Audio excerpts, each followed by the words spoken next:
college, seeing them grow, get married, have kids of their own, and instill in them the work ethic, the Christian belief, and you could still be a Christian and work um, and be nice to each other and treat each other with respect, and still believe in God and keep to your values.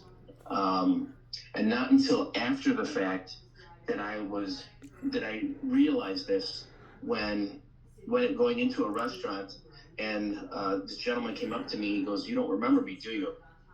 And I looked and I looked and I go, "You look familiar, but I just can't remember your name." And he goes, "I started with you when I was a sophomore in high school, and now I'm the general manager of this restaurant." And he thanked me for everything that I taught him, and in his belief system and in his work ethic. And it was like at that moment, it's like, wow, I did have a family, or I do have a family, and you just don't realize it until you have to step back and take a look. That is so beautiful. And to continue on with those worth ethics. You know, when we were younger, John, we all know that we had moral backgrounds. We had society was so different than it is today. And having that, I love what you said when you are old school. I love the old school because there's so much heart involved in that, especially when it comes to cooking. Over the last couple of months, I've just been getting up on Mondays and I've been baking bread and doing all kinds of things. And I've been actually experimenting with it by, instead of using sugar, I've been using my family's maple syrup. I've been, doing different things and it's so rewarding when you're done and you look at that. And when I see the bread rising, it's like Jesus coming up out of the ground all over again. And I just feel the presence of God so strong when I'm in the kitchen and I'm doing that. And it reminds me of my grandmother. It reminds me of my mother. It reminds me of the days gone by, especially now in the holidays. When I don't know about you, but when I was a kid, Christmas cookies was a big deal. And Yes. yeah, everybody was making Christmas cookies, and we were having Christmas cookie exchanges and things like that.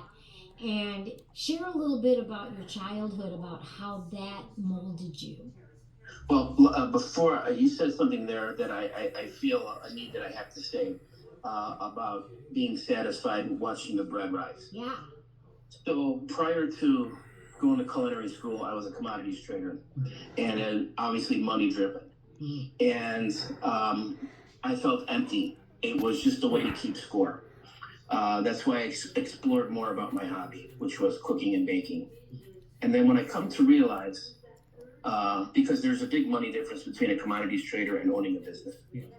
For anyone who has owned a business, you know exactly what I'm talking about. Yeah. You're the last one to get paid. You got to make sure everybody's taken care of, so on and so on.